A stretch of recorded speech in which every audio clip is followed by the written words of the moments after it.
We're gonna classify these graphs. We have two lines that have already been graphed for us in each of these situations. In system A, when we go to graph the two lines, they intersect each other. And so we're gonna answer a couple of questions. We're gonna start with a question we've already answered in the past.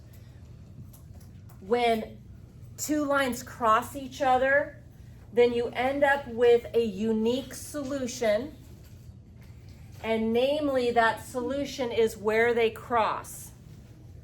So it's a unique solution, meaning one solution, and then this particular one, it's at -2, -1. To be a solution, it means points in common. Now, in this one, if you were to graph the blue line, it would be right here. And then if you graph the red line, it graphs right on top of it.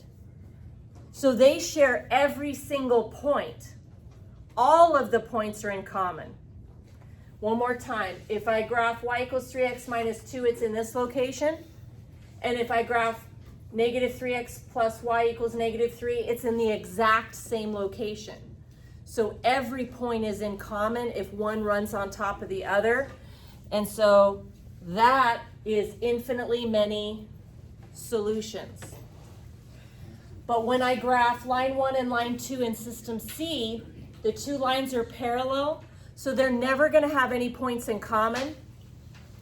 So this one is no solution. We've done a previous topic, God bless you. We've done a previous topic answering these three questions where we have one answer and it's where they cross, infinitely many because one line graphs on top of the other, and no solution because they're parallel. But a little bit extra vocabulary here. In this first one, if the two lines cross, it's known to be consistent and independent, like one doesn't depend on the other. So consistent, independent. If they end up being the exact same lines, that's known as consistent but dependent. It depends on the other one. Every solution is in common, so a solution to one depends on the other. Now let's look at what's in common here. This one has an answer and this one has an answer, and they're both called consistent. But when there's only one answer, it's independent, and when there's infinitely many, it's dependent. So maybe you can guess, if I answer the same thing for this graph, these are both consistent because they have answers. This one doesn't have any answers, so it is known as inconsistent.